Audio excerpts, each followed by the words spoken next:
Hey, Penny. Hello. My kids are supposed to be having a nap, and I can hear them talking to each other with the vents from the register from the furnaces. I've been spending a lot of time with my grandson, and yeah, full-time job. Yeah, no, my daughter's supposed to be in school, but she's got a little bit of a cough, so they can't go because of COVID policy. So Yep. they think it's the best thing ever, but yeah, want her to sleep so she gets over it so she can go back to school. Yes. So much for in camera in your house. Right? Okay, so we'll get started then. It is 1:30, and I'd like to call the Electoral Area Directors Committee meeting to order and recognize that our office is in the traditional territories of the Chichat and the Huipachesset. We may be coming from other traditional territories. If you want to mention where you're coming from, that would be fine. We have an agenda before us. Can we have approval of the agenda, please? Moved by Bob Beckett and seconded by John McNabb. Directors, thank you. We have minutes of the Electoral Area Directors Committee meeting held September the 9th. Have approval of the minutes, please. Moved and seconded by Director McNabb, seconded by Mr. Shannon. And today we have delegations from Lucas Banton, Fire Chief of Cherry Creek Fire Department, Dana Forster, Director, Cherry Creek Waterworks District, requesting for community works funds. So can Wendy get that? Yeah. Thanks, Madam Chair. Before we do that, I should introduce who's in the boardroom today because it's hard. Oh, yes, please. So we have Director Cal Roberts and Director Diane Bodder and myself, Wendy Thompson, in the boardroom today, along with our delegation. And do the other directors, would you like to introduce yourself, please? Starting with Director McNabb. Here I am, John McNabb, Director for Beaver Creek. Thank you. And then Bob, and then Shannon. Hi, everybody. Bob Beckett, Director for Area A, beautiful Banfield and area. Afternoon. It's Tanya Shannon, Director for the Beaufort of the ACRD. Thanks. Thank you. Sorry, I forgot about introductions. So Wendy, I'll leave it to you since you're in the boardroom to connect up with our delegation. Great. Thank you. Thank you. Are you starting us off, Lucas? Or I'll turn it over to Lucas Banton.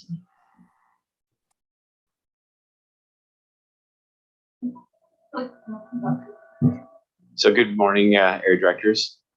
We're giving you just like a little bit of an update and an opportunity to ask questions. It's been a little while probably since we've talked, and we have new area directors as well that I'm not familiar with. So I'm Lucas, and I've been working with the Cherry Creek Water Improvement District to get the plant moving forward, as well as coming up with options with a new fire hall. The one that we have is fairly old.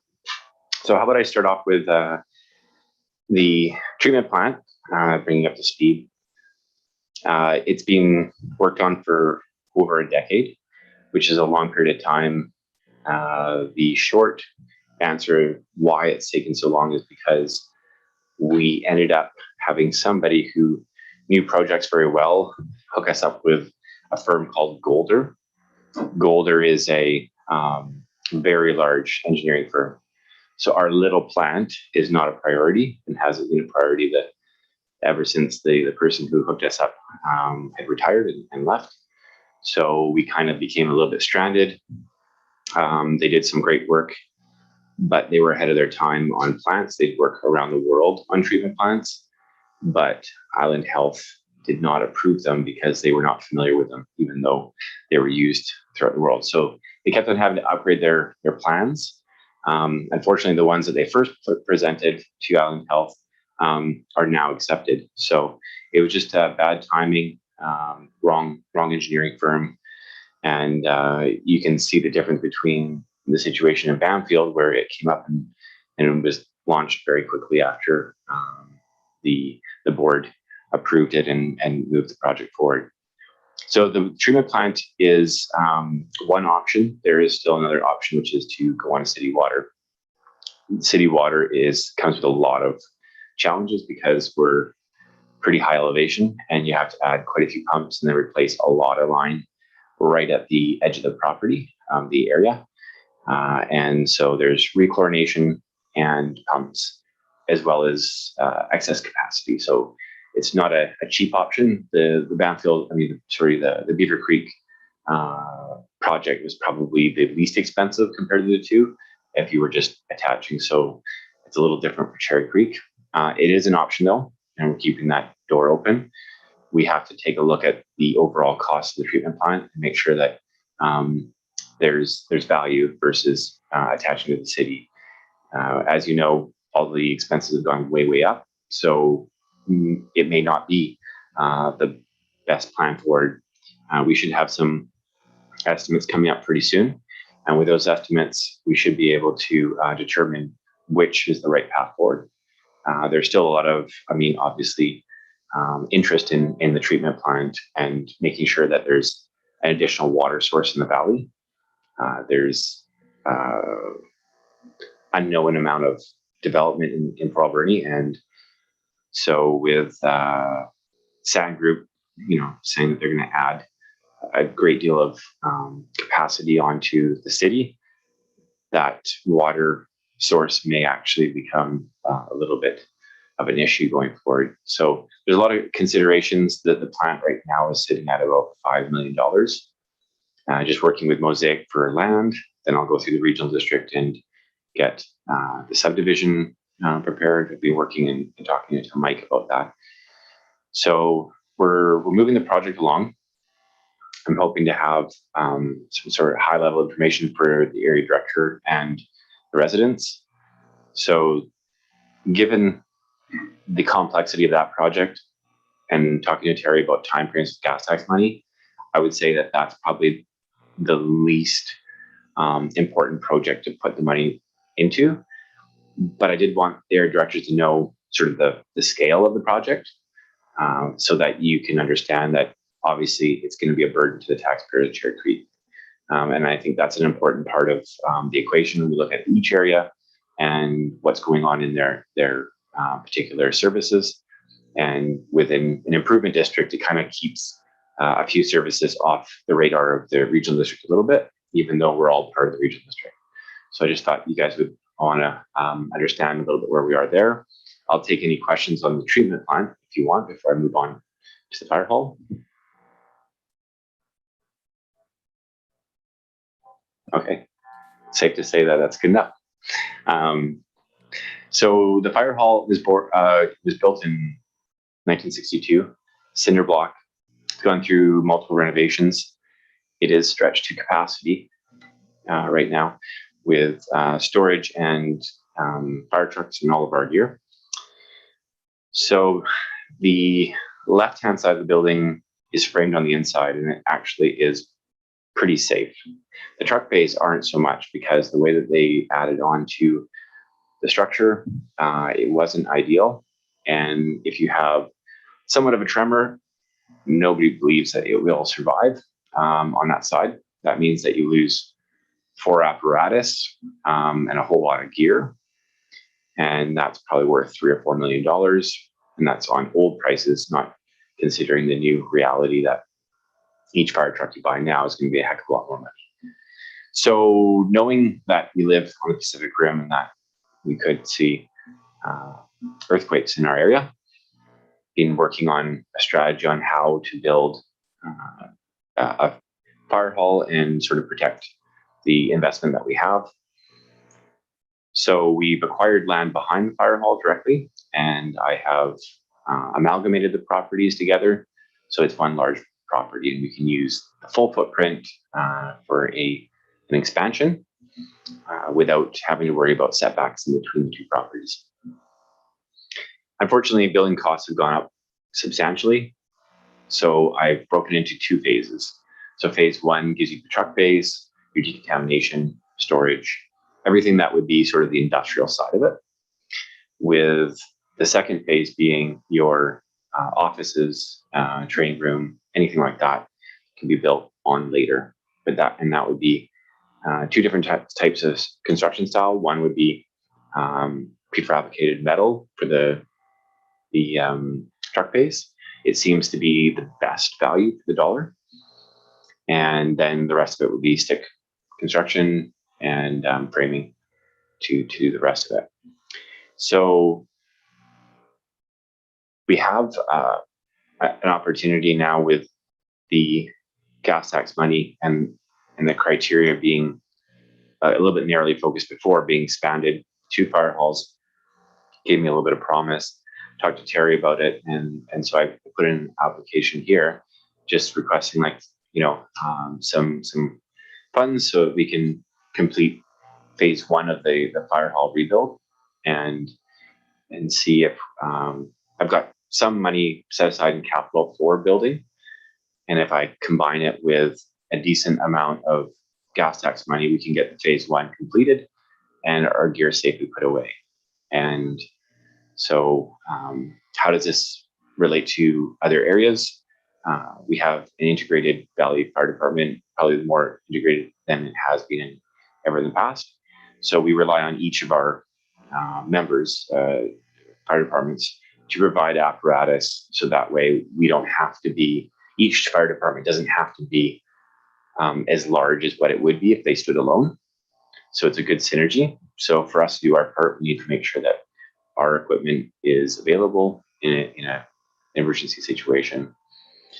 So I believe with the fire hall, it would meet the criteria and be completed safely within the timeframes that Terry has outlined, I think 2024, which isn't that far away when you're talking about projects. But I did make a commitment that we would make it happen if that money is available. So are there any questions around fire hall, and how does this pertain to everybody else? Director Shannon? Thank you. My first comment is going to be, is that where the playground used to be, and behind, is that where you acquired? Yes, so the playground was purchased off of the community association, Okay. and they relocated it. And so that's exactly where it is. My kids were very disappointed that that playground left. And then my second question is in the letter to the regional district, the estimated cost of completion is 1.75 million for the fire hall. And then it also talks in there that with a deadline, gas tax funds are not less than $750,000. Is that what you're asking for? Is the minimum $750,000? Just for clarity when we're talking numbers here. Yeah, absolutely. So the minimum amount to be able to pull our capital together and combine it for phase one, I would feel unsafe if we went too far below that amount. If we say, like, if we were given, like, say 500,000, we may not be able to complete phase one. So you have to complete something that you to 100% and functional. And that allows us that sort of room to make sure that the project's done on time. Through the chair, to Mr. Benton, is there any opportunity to do a seismic upgrade in the hall in the interim, in the event that the funds are not totally available at this time? So that's a really good question, Cal. We have actually looked at that, and other fire halls have done a seismic upgrade. So that does help immediately to shore up the fire hall. It won't be as robust as the type of construction that we would be doing. It doesn't also give the fire hall any expansion room, so eventually there'd have to be an expansion regardless. But what we have found, listening and talking to other fire departments, is when they went and did the seismic upgrade, no engineer wants to put their name on it unless it's going to stand up. So they so overbuild everything that it is almost better just to buy a new fire hall, just because of the engineering, architecture, the permitting, and then the construction is fairly unique, and everybody basically, you're outside of the normal construction work.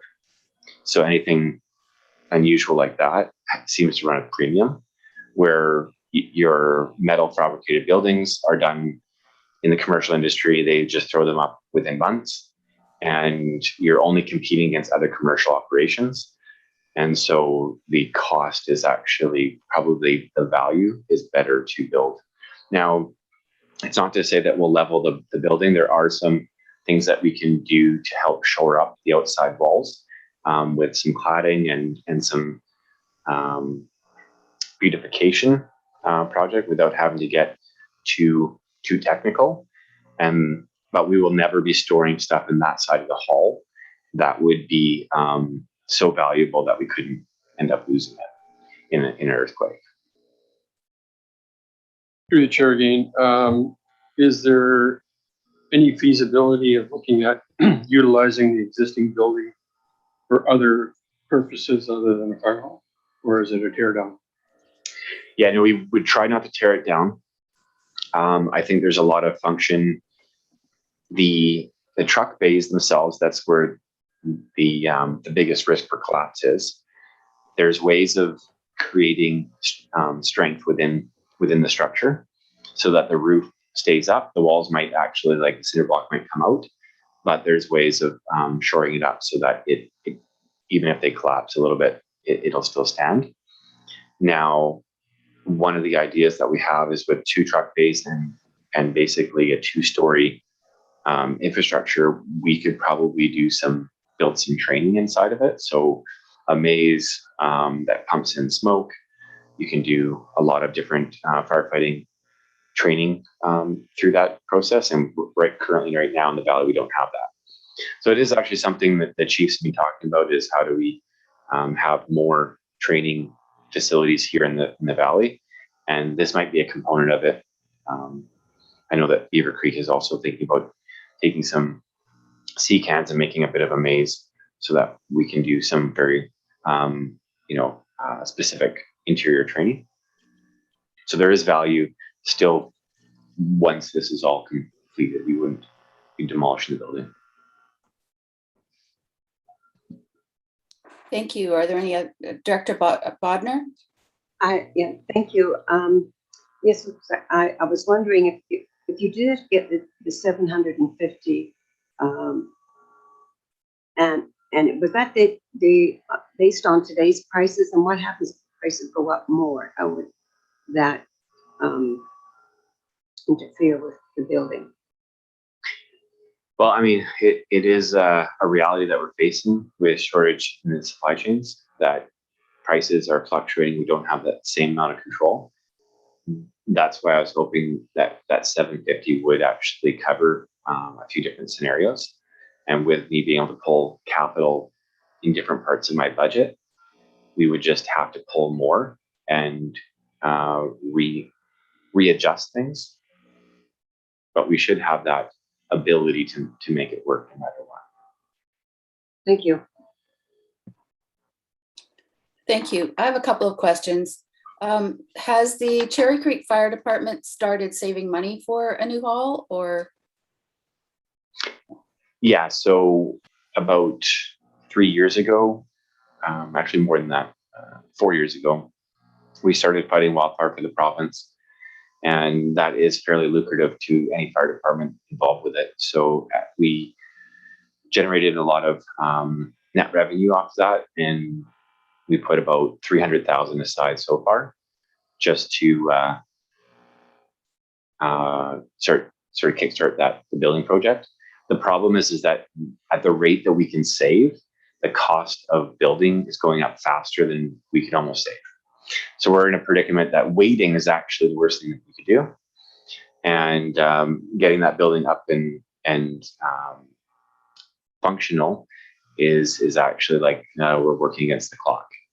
So yeah, we saved about 300,000. To put that in perspective, my overall budget that we requisition through the province is 300,000 a year, and we just bumped it up to about 320 for 2022. So when you look at how many years it would take to save 300,000, it's roughly, if I didn't put any money into any other capital project, it would be 3 and a bit years. So we've done fairly well. We've been able to fund new trucks, new gear, and everything else, and still save 300,000. So I would say that's a success, but it goes to show you how difficult it is to generate the revenue need for a new building. Thank you. I have one more question then, Director McNabb. So to our staff, Terry, is there an ability for borrowing through MFA, through the regional district for a fire hall for a non-owned project? No, MFA does not extend to improvement districts. That's unfortunate. I did work that angle extensively when I was director. Because the treatment plant was on the horizon. So I and Terry had many conversations around that. It would be nice if we could actually borrow from MFA, but we're not eligible. My understanding from MFA is that our AAA rating is because we're basically 29 regional districts self-insuring each other, and that if we don't pay, the others will pay.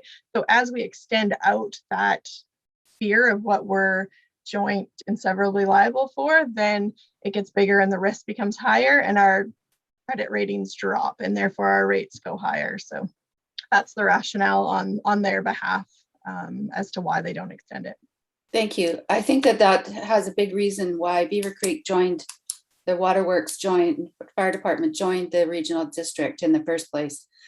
So to Director McNabb, thank you.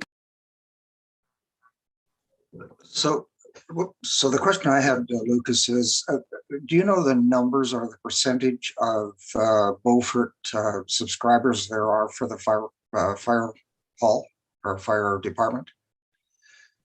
Okay, that's a good question, John. I'm thinking back, I believe it might be 25%, maybe 20. And I know we kind of bounced that figure around a couple of years ago, but I didn't really know what it is. I see Terry's got her hand up, so maybe she knows. I don't know it, but we could get that number out of our planning information, because you're right, that would be a good number to know. Okay. Thank you. Are there any other questions?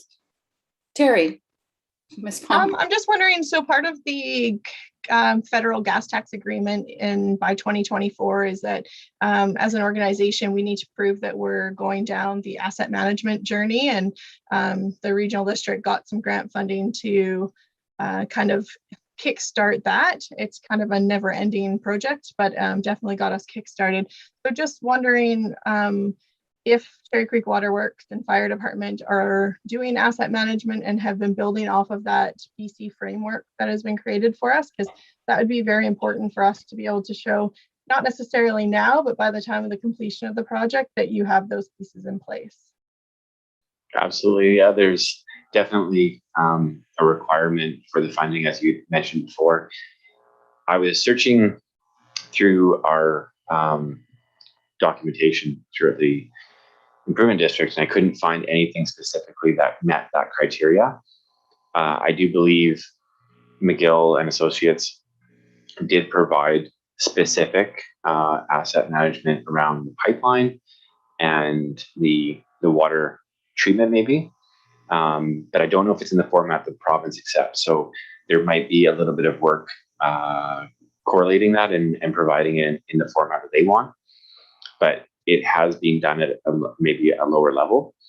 And I'm also trying to figure out, I do believe there was some work done on the fire hall, but again, that might be too dated. So redoing for both services, the asset management plan is no problem. We can definitely do that. Yeah, it definitely, those baseline engineering reports are definitely the bones, I would say, of an asset management plan, but there is a lot more to it. So I think that we would have to make sure that you guys get that done before we finish the project. Absolutely. Thank you. Are there any further questions from directors?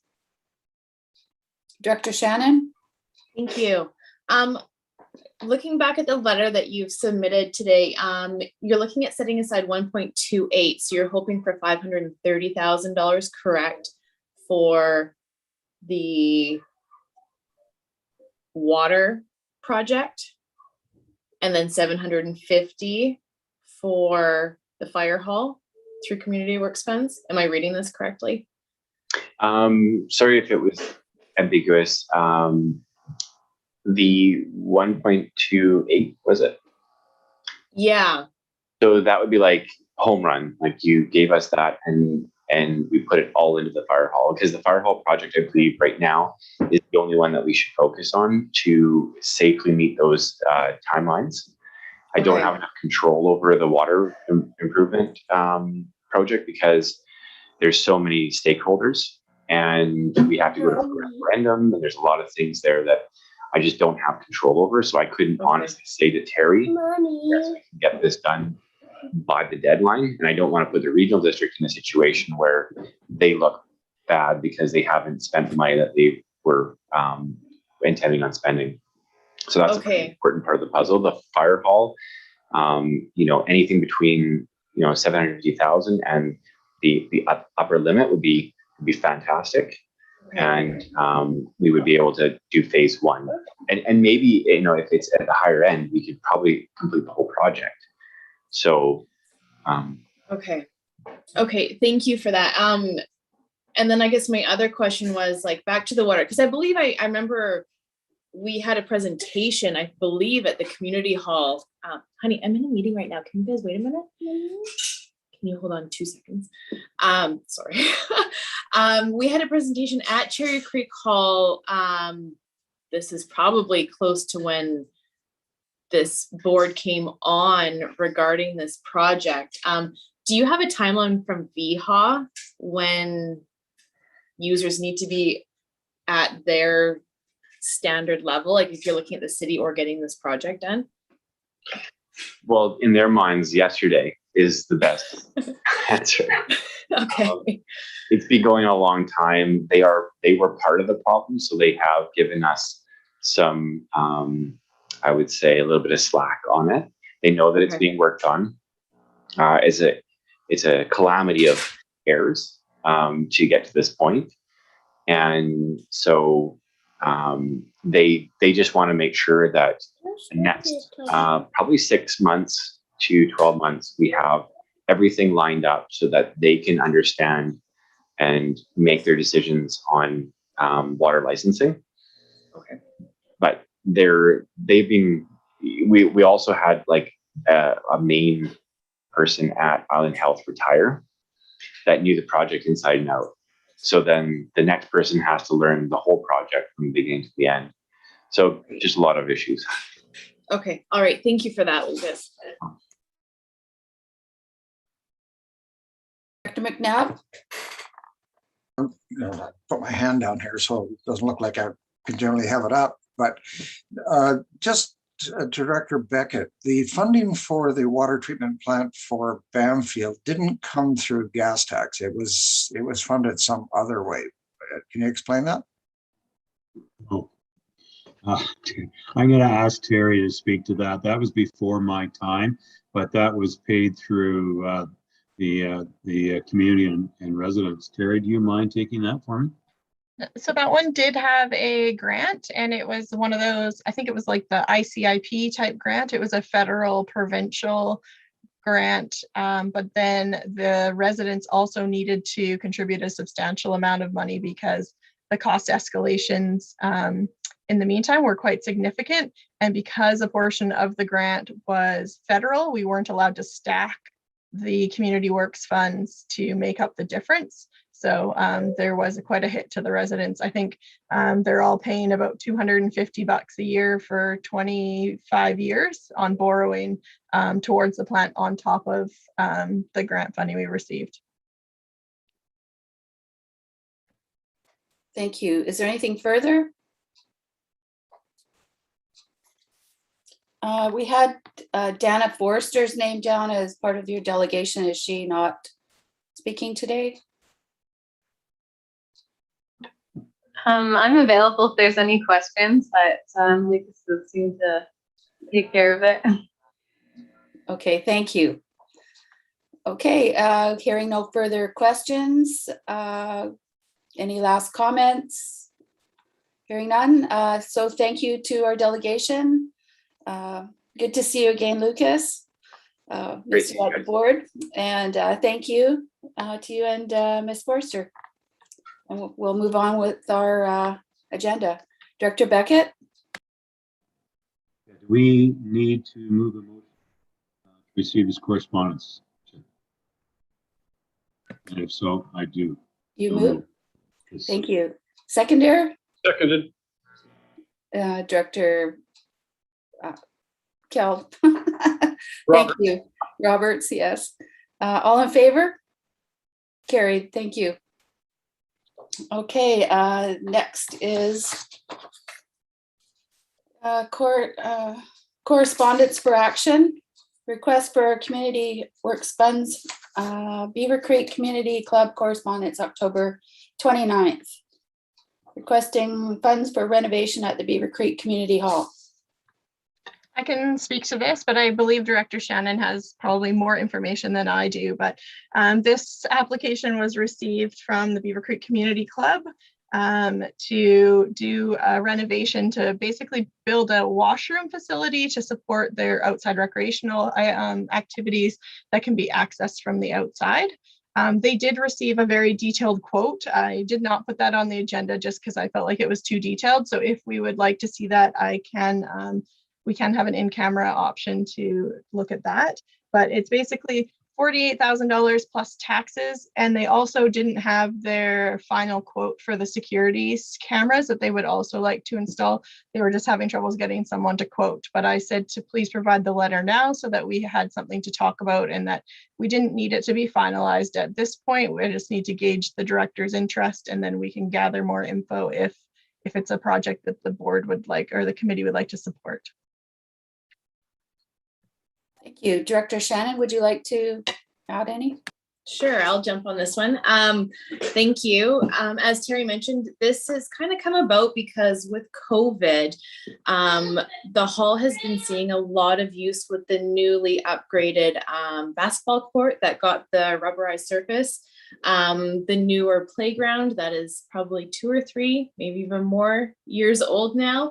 It's just become very popular and members are seeing an issue with lack of washroom facilities because of course the hall's been locked up and kind of cleaning up things that they don't necessarily want to be cleaning up when there's no facilities to go to, and just seeing a little bit increased vandalism around the grounds. So just the main goal is to really provide the members and the public using the hall of a washroom facility. And the idea is that it's attached to the hall so it can use existing plumbing and just bring it out and have it be wheelchair accessible. So everybody can use it. And the goal is to have it kind of on a timer. So it's open from like 6 a.m. to 6 p.m. or adjusted as need be with daylight hours. Or usage of the outdoor facilities while we're still in COVID times, just to just make it a little bit more public friendly for everybody using it. Okay, thank you. So we need a motion to receive the correspondence. Moved by Director Shannon, seconded by Director McNabb. All in favor? Thank you. Okay, so with that, we move on for requests for decisions and bylaws, requests for decision for community works funds projects. So I will give this to Terry. Yes, for sure. Great. Thank you, everybody. And just so you're aware, why we just received the Cherry Creek Waterworks delegation and the letter was I just thought it'd be great if we had all the projects in front, including the staff recommended projects, and then we can circle back to have discussion on those other projects as well. So the ACRD has about $2.6 million worth of federal gas tax funding or community works funding for 2022. And we're anticipating an additional about 450,000 a year for both 2023 and 2024. The current federal agreement ends in 2024, and they did send out some correspondence through UBCM earlier this year stating that they don't like how local governments are holding the funds and that they want to see substantially all of the funds spent by 2024. I don't necessarily think we're the large hoarders of the money. I think there's some people with some big pockets sitting there waiting for big projects, but I still think it'd be good for us to show that we're going to spend the majority of the funds so that we can really emphasize how important these funds are for keeping our infrastructure going. So that is what the goal was when staff was developing this recommendation. So the other parts of it was that we do have to implement asset management practices in our organization before the end of that agreement. We have done that in many ways. We have asset management plans for everything except for Bamfield that we were waiting for some engineering documents that are now completed. So that's the last actual version 1 asset management plan that we need, and hoping to have that done by January. But there are further steps that we need to implement to have a robust asset management program. So we've considered those in our recommendations. And we've also assumed in this that although this agreement ends in 2024, it sounds like it is going to be something that they renew. So we have made the assumption that we'll get 450,000 a year in 2025 and 2026. Obviously, we'll have to adjust that as they release more information. So we got staff from all departments together and did a brainstorming session, and we worked collaboratively to just determine this recommendation. We used the categories and really talked about each category and all of our services in each of the areas. Once we had a comprehensive brainstorm list, we actually went through and ranked the priorities based on what we consider levels of risk and urgency for these projects. We also had to consider work plans. We couldn't put all, say, parks projects in the first year because then we just knew Michael wouldn't have the ability to complete that. So we definitely talked about where these would fit in the work plan, who would be doing or leading these projects, and how we'd be able to accomplish them. And then as well as part of the policy, we made sure that we were trying our best to align with strategic priorities, more regionally focused or supported a larger population, and assist the asset management funding gap. In developing this, we did kind of, I shouldn't say ignore the populations, but we really focused on the risk. And that's kind of what we want to talk to the directors about today is, are you wanting this to be a way more population focused allocation, or are we wanting to address risks first? So I'm happy on page 11, it kind of outlined all the different projects and what year we think that they could potentially fall into. And then starting on page 12, we just went through and kind of gave a more detailed description by year of what those projects are. I'm happy to go through each project if you would like. I'm happy just to take questions. I'm open to whatever the directors would like, because we did try to give a pretty robust description. So if you've read it and you're happy, that's great. If you would like me to go through them each, I'm happy to do that as well. Thank you. Director McNabb. So I kind of don't understand how our water project for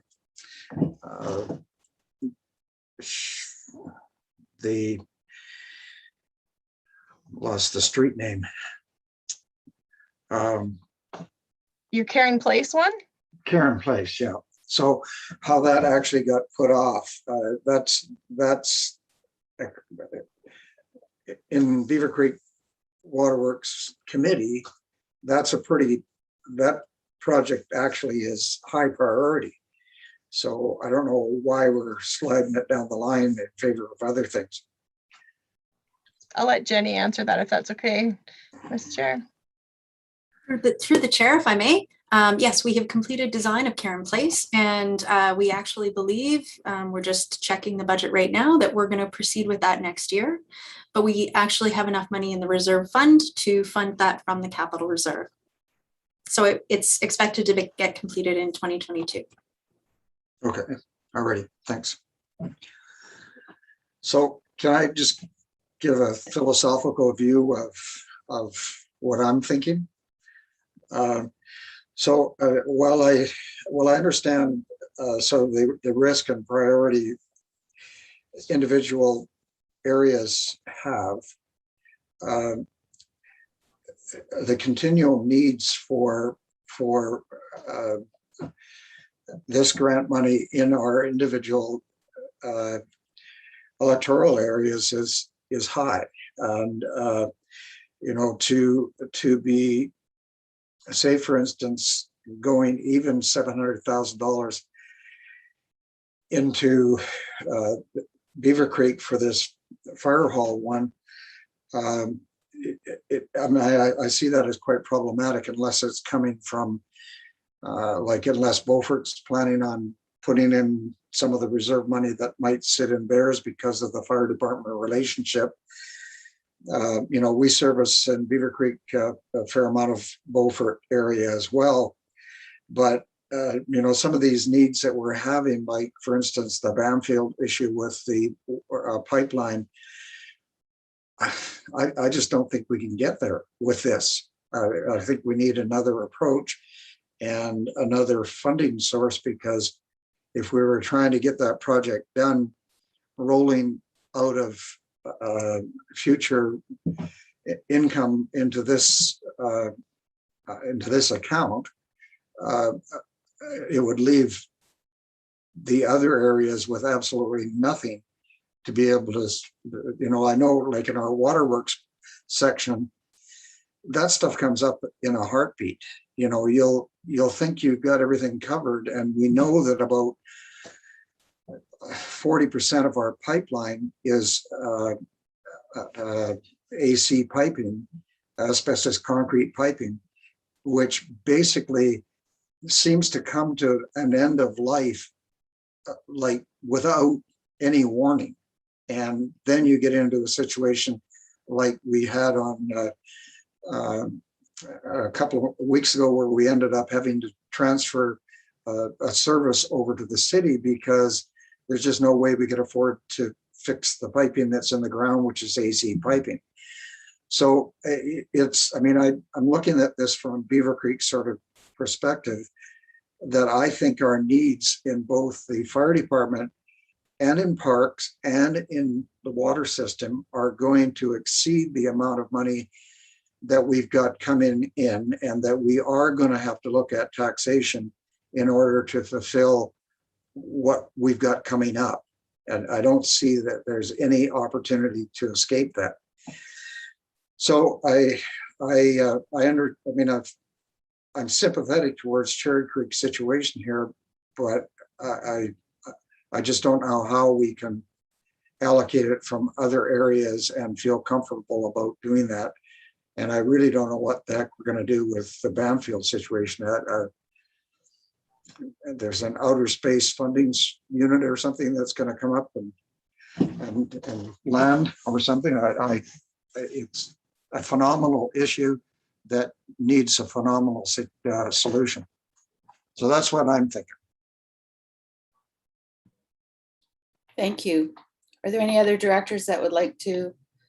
Director Beckett. Thank you, Chair.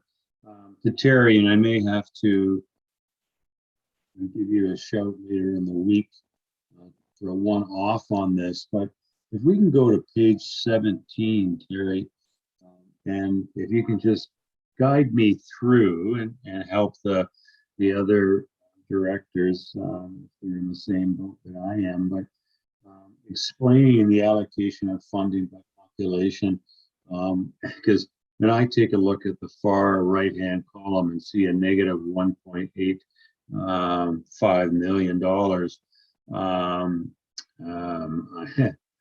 I'm really, really concerned about that. So can you just walk me through it? I mean, I know we have a number of projects, and John, Director McNabb, you're absolutely right. 243 taxpayers, it's a scary situation, but Terry, can you walk us through that for me, please? Yeah, absolutely. So we're talking about the the table that's on page 17 that talks about the population allocation. So the Community Works Fund money comes to us on the basis of population. We're still working off of the, I don't even know, 2016, I guess it was, census numbers. So that's where those numbers are coming from. And so basically I took the total pot of money that we've had over time and allocated it based on population. So that fourth column that says allocation based on population includes funding that we anticipate up to 2025. But if we divvied this money solely on population, that's how much each area would get. That next column over, the 2020 or 2012 to 2021 project allocation, is the stuff we've already allocated to date. And so in this case, if in Bamfield's case, you've been allocated 251,000 thereabouts by population, but you've actually been a recipient for $464,000 of funding to date. So we took what the remaining funding is, which is about 4 million if you go to the end of 2025, and divvied it by, if we did it by population in that next column, allocation of remaining funding based on population. So let's take Beaver Creek, 762,000. If we divvied this up solely on population, that would be how much that we could provide to the Beaver Creek area between now and the end of 2025. Then, based on the summaries of all of those pages above that we've listed out all the projects by year and by area, we've done this for 2022 to 2026 proposed projects. In those projects, there's a lot of planning initiatives, like, for example, getting contractors to do OCPs. When we do OCPs, they're not, say, paid for by Beaufort when we do Beaufort and then paid for by Sprout Lake when we do Sprout Lake. All of the EAs pay for an OCP, no matter where the area is for. So when we budgeted those rural planning type items, we divvied it based on your guys's percentage of the requisition at this point. That was the fairest way we thought of it. So those things have got divvied up. Otherwise, the projects are plunked into one electoral area or another based on what the project is.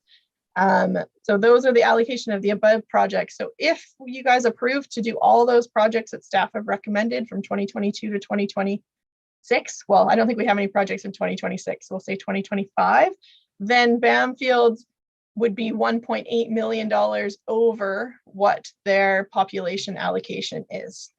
That number is scary because the situation in Bamfield is scary. There's so much to do out there in so many very key services. And there's 243 taxpayers. And so, well, you have your non-residents as well, but it's a small community that has to run 2 fire halls plus a fireboat. You have a water treatment plant, you have submarine lines. Like, the infrastructure in Bamfield is going to be incredibly challenging to sustain. And then the other part about Bamfield that has staff and I know the community worried is the growth that's coming. So one of the very top items that we've recommended is the liquid waste management for Bamfield.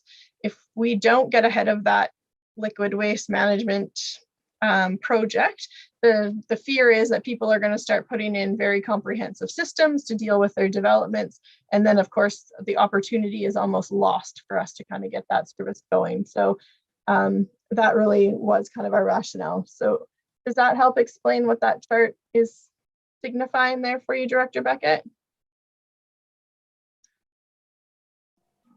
Yes, it does. And now I'm looking for that spaceship. We all are. The other thing I just wanted to talk about, and we've talked a lot about this population allocation from a staff perspective. And one thing that we need to, I guess, start wrapping our heads around is how do all these other grants come into play? Because we also get other grant funding, and some areas just have better projects in terms of getting funding that's not Community Works funds. For example, like Beaufort, we really haven't spent much Community Works funds in your area because you don't have many services, but your area is very agriculture in nature, and we've received a great deal of fundings to support the ag initiatives. So we've talked about, do we start talking about all of our grant funding and how that is impacted by area so that we're making sure that when projects don't line up for certain other grant applications, that we're considering that when we're talking about the allocation of community works funds. So just something to ponder as we talk about population. So, oh, Mr. Erg, you want to say something? It's okay. I just wanted to add to it. And looking at this, Terry mentioned the risk, and I really want the board to consider, and I want to stress the risk,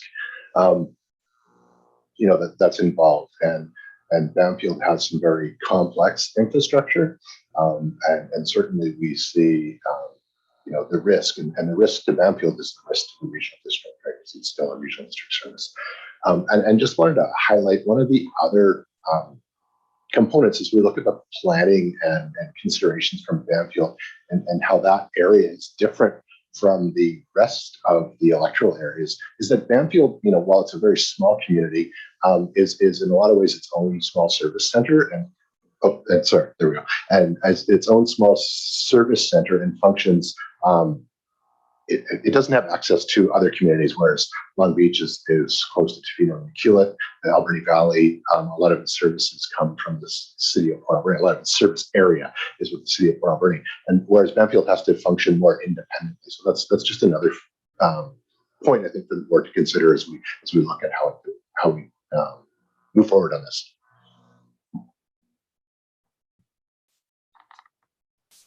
Thank you. Is there any other comments?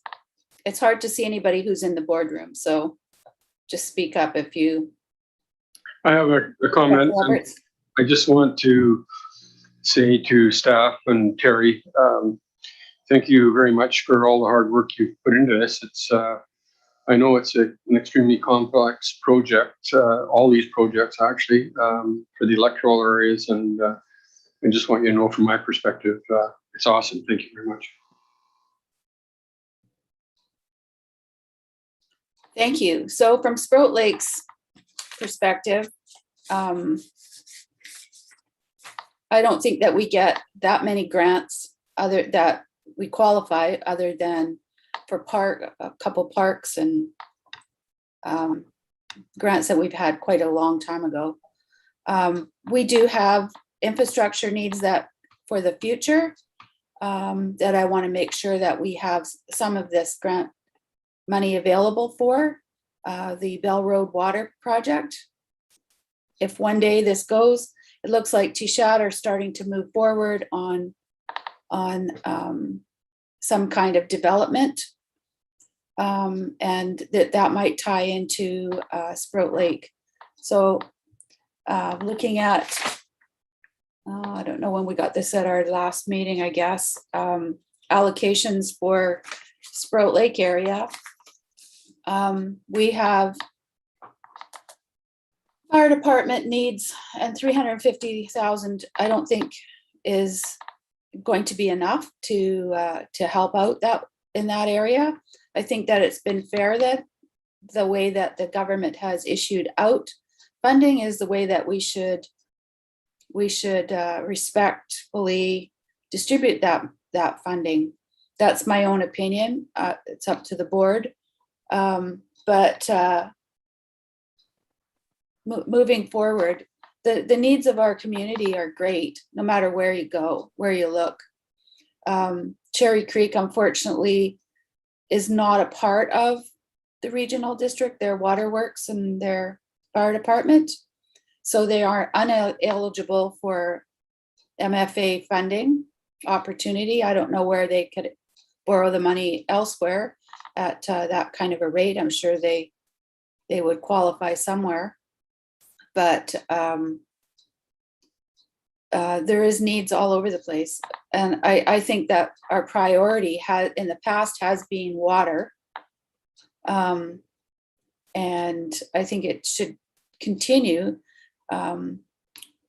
Looking at our strategic plan, I know that risk is one that is for the whole of the regional district, and we need to pay attention to that. In the past, I've asked the CAO to bring in a board where it was a heat map, where we could actually see where our highest risk is, and then make appropriate decisions on how we move forward, but we've never really used that model. So we might want to look at that in the future if this is the way that staff are recommending, that we start looking at how we allocate funding and how we start looking at projects. Does staff want to say anything to that or respond? Sure.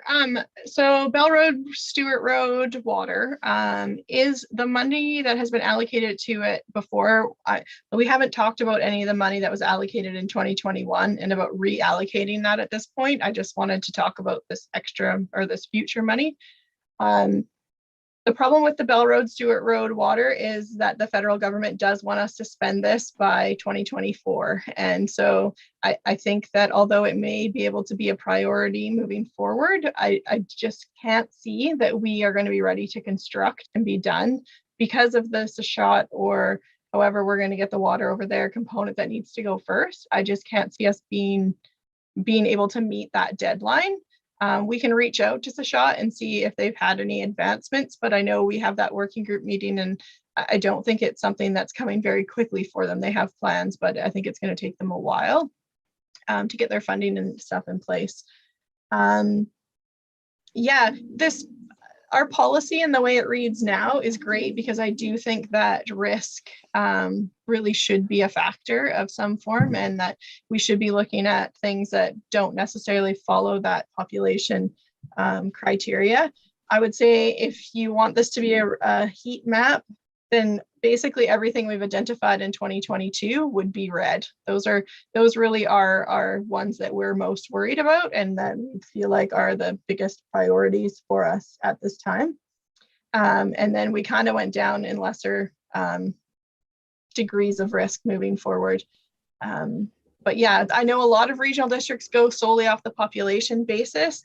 I find it hard because we have some services like Director Cote, without having a water system and stuff to spend, it's just your area is just different than say the areas such as Bamfield that has this water treatment plant and things. So I think that's where staff find it hard to solely kind of be recommending on a population basis, but it is something that many other RDs are doing. So I think that would be all I have to add. Thank you. Director McNabb, do you have something?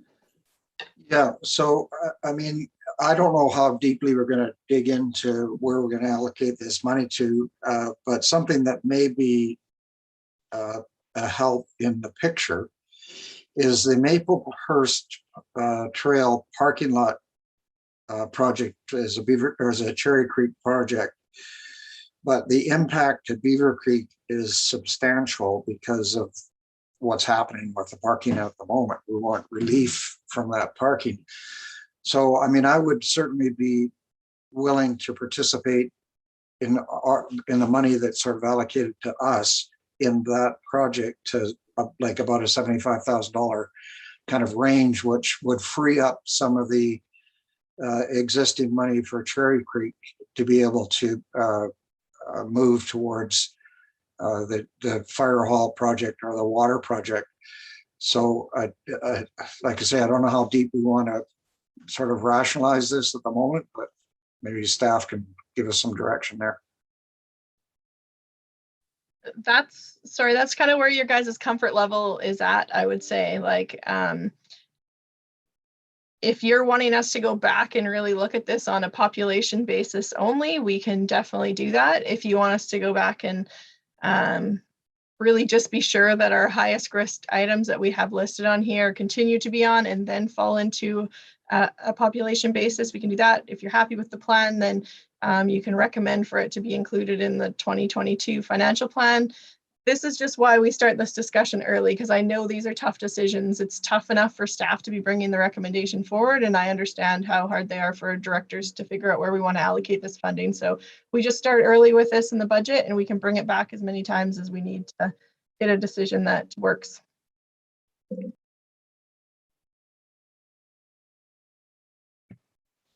Looking at the proposed projects, there's nothing that I can see for 2023 for Sprout Lake.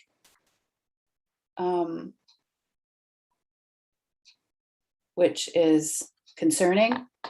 to me. I think that there is issues that Sprout Lake has around fire halls.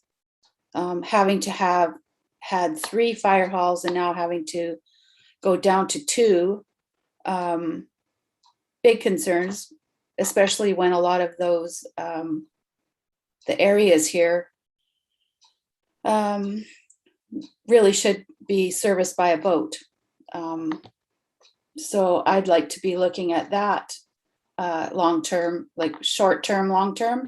Doesn't have to happen in 2022, but maybe we could be looking at that in 2023. There is a lot of projects that could come forward, but also remembering that we have limited staff to be able to manage any projects that are brought forward is another issue. So this gets just more and more complicated as we look at it. Do you want to talk about the all area, electoral area projects? Please, thank you. Yes, for sure.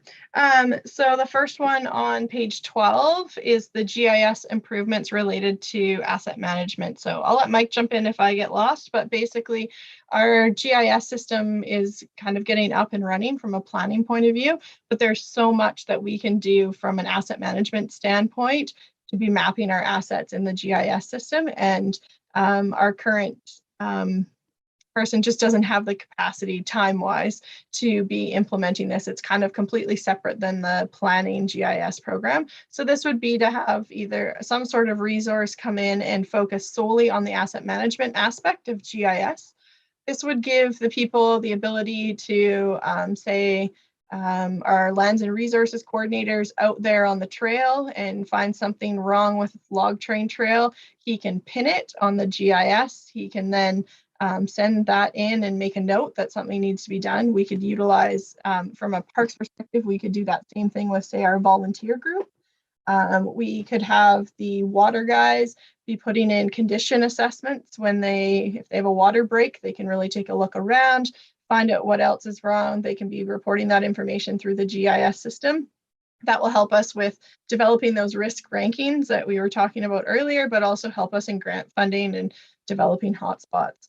So that one is really a project that once it got up and running would have fairly minimal time to maintain, but is a big project to kind of get going and was one of the implementation recommendations out of every asset management plan that we did, because they could all use some GIS capabilities. So we've indicated that basically covers every area. In terms of the 2022 plans, the other ones are the parks management plans. So Michael McGregor discussed this at the August Committee of the Whole, where we talked about parks. And this is developing asset or parks management plans for each of the parks.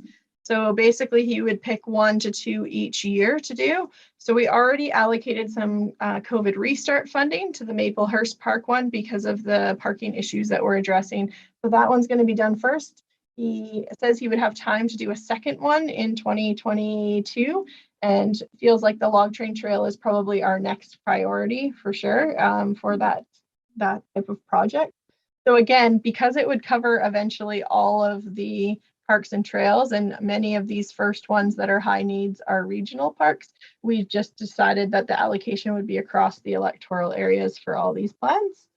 And then same with the Parks and Trail strategy. I think we talked about that again at that same meeting and would get ourselves some consistency, I believe, not only within our region, but the concept was to partner with the city so that there's actually some consistency potentially in signage seamlessly from inside city limits to outside as well. So those are those 3. Do you want me to continue on to the other years as well, Director Cote? Yes, please. Sure. So again, in 2020, the first one is the broadband connectivity study. So this is something that we kind of talked about in early 2021, and we had some meetings at UBCM about it, but we haven't really had the capacity with all of the changes at the regional district to action it. So this would be to get a connectivity study done. Powell River or Cathet Regional District did a study that helped them then get further grant funding moving forward. We are hopeful that we might be able to get some grant funding from another source, maybe potentially even ICE-T. So that's why we've put that in 2023, because the plan would be to hopefully in 2022 secure some other grant funding to do this, and then we would remove it from this list. So why it's not a 2022 priority. Parks Management Plan, we would continue on with whatever the board decides the next highest risk level for getting a Parks Management Plan. And then the OCP updates. So with the zoning bylaw about to be adopted, there is a need to update all 6 of the official community plans. Staff have the internal resources to do about 1 plan a year. So the concept that the planning department has come up with would be an extra $50,000 a year to then use a combination of that internal staff with a consultant so that we could then do 2 plans a year. So instead of taking 6 years to complete the plans, it would take 3 years to complete the plans is the concept. So that funding, you'll see $50,000 a year for 3 years to do those. 2024, we have the Alberni Valley Electoral Area project, which is the floodplain bylaw. So this builds off of that SOMAS watershed flood management plan. This is kind of the next step in dealing with the construction flood levels. And so that would be a bylaw. And again, Director or Mr. Erg can speak to it in more detail if you're looking for more. But then continuation of parks management plans as well as official community plans in that year as well. And I think that is it for the ones that are all areas. Thank you. It's nice to see those on here. So it's a big picture. That might be a good place to start too, with the directors to make these all area a priority that are coming from staff. I don't believe that there's any other opportunities for granting for these, and they would help out our staff to be able to do the work that they need to do. So is there any comments from anybody as to maybe starting with this as a beginning point to approve any works coming out of the community works funds?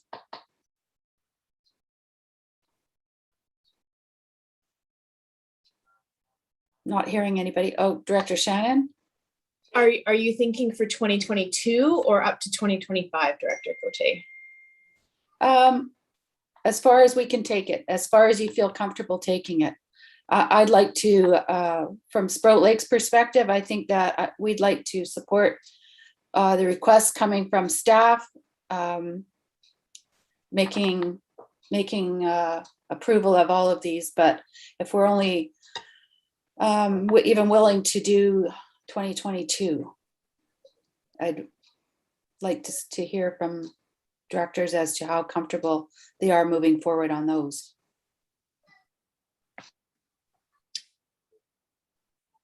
Please. I will jump in on that on the Alberni Valley electoral areas that you're speaking to. I agree that if this is where we can find grant money to help with this stuff, I agree because it benefits all of us. And then if I can kind of speak to if we're looking at 2022 from a Beaufort perspective, I'm just kind of looking at everything. I do have a question about, and directors with more time on the board can maybe help me, or staff. When we talk about Cherry Creek Waterworks and the fire department and the water and looking for grant funding, is this kind of their only source where they can get grant funding from? And just the difference between kind of them accessing this funding versus like Beaver Creek or Sprout Lake, because if we look at page 17 again, and where a lot of Beaufort's, I mean, the majority of my allocated funding is going, my variance is quite the other way. So I'm happy to, and this is maybe where we can explain the difference, because I know that there's residents in Beaufort that benefit from Beaver Creek Water and Beaver Creek Fire Department.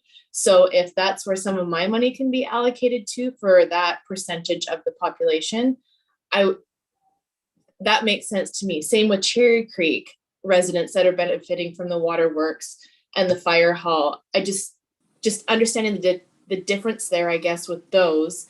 And then obviously, because as Terry's mentioned, we that's about the extent of the services in Beaufort besides the hall and what we can get money for, because there is an unallocated number for this year for 2022 that, or unallocated 2022 to 2026. I'm looking at page 17 if everybody's following me here, where I would really love to see the ask of the Beaver Creek Community Hall be fulfilled when we're making discussions. Just, I mean, when we look at that page, to something, I mean, to take care of my own, if we will, and our community and other rural areas in the valley, what the ask from the hall for that comes through when we're discussing.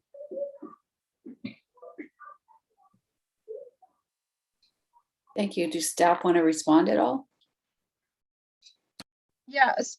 So I think that that is one piece of information that I think would be helpful for everyone, is that I will find out like what the Cherry Creek Fire Department boundary looks like and how much of, say, Beaver Creek and Beaufort are in that boundary, because I feel like we've heard that a couple times today. So I'll definitely commit to getting you guys that, because that will, I think, help us if we're really wanting to kind of stick to this population model a little bit. And then definitely, I understand about supporting your Beaver Creek Community Club request. We basically, staff just kept our stuff like from our service levels separate from the outside requests, and really just focused on what we had from a staff perspective and what our risk levels were. In terms of the question about Cherry Creek Waterworks, we are one of their only sources of funding, for sure. The province, I would say, they're not incorporating any new improvement districts. They're looking for these improvement districts to slowly become regional services so that they're governed by regional boards. So they have not extended grant funding to them. And that's why if we want to do funding with them, we have to do it by agreement and make sure they're upholding the same asset management practices and everything that we are having to. So that's now our job to do that if we're going to grant them out the funding and they're not doing it directly to those areas. So continue. Thank you.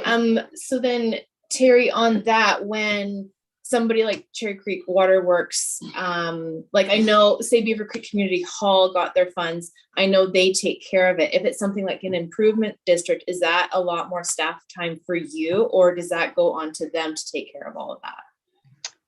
So an asset management plan they're going to have to do. We don't have, because we don't, like, the areas are getting charged, right? Like when I do something for Bamfield Water, we're charging time to Bamfield Water. So I don't have the ability to do that for Cherry Creek. So they'll have to do something major like that. In the past, we have paid their bills, because in terms of like for the grant, they did a big $625,000 water main upgrade a couple of years ago. But because it was such a big contract, it was probably like 6 to 8 bills that we paid on their behalf. To date, we have not charged an administration fee to any of them, whether it's the Sprout Lake Community Association, Beaver Creek Community Club, or Cherry Creek Waterworks. It definitely takes staff time, like to make sure that you're following up with all of these, but I wouldn't say that the amount of money equals necessarily the amount of time, because it just depends on whether they're doing it with a contractor or are they handing in $5 receipts. And it just depends on what the project is. Okay, thank you. Director Bodner. Yes, so I just want to be clear about this. So Cherry Creek would have for the fire hall would have to have an asset management plan before they could be talking about any funding. No, by the time our Community Works Fund agreement ends in 2024, we all have to prove that we've moved down the asset management journey. So I think in my recommendation would be that we would make it part of the agreement of the funding with them, that they would need to have an asset management plan completed. Likely they would probably do a combined water and fire one just because they're so small, but by the time that they have completed the project. Okay, thank you.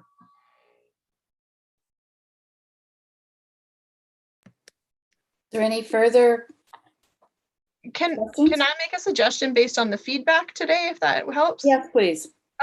So I would suggest that you send this back to staff. I kind of feel like the messages I've heard is that understanding risk and that there are some risks, that we really want to look at that population basis. So I think if you could send it back to staff, we could really kind of take a look at what we think are the high risk projects that we feel need to be there, even though they might not fit in that population kind of criteria, and then kind of kick out the other projects that don't, and then we can have a discussion on that basis of what we've left in, what we've now taken out, and we can go through them at that point and maybe talk by electoral area about these things. Do you feel like that would be helpful? Sounds good to me. Okay. Do we need a motion? I think, Just Wendy, refer I back think just to, refer back to staff, or? Yeah, a motion to refer back to staff, and then are we reporting back to the EA committee again? So moved. okay. Moved by Director McNabb, seconded by Director Beckett. All in favor? Okay, that's carried. So thank you. This is a challenging. Okay, so back to my agenda wherever I can find it. Is there any late business? None. Questions from the public? Madam Chair, we did have one participant on for a bit, but no longer. And I didn't receive any questions or comments to the email address. So no. Great.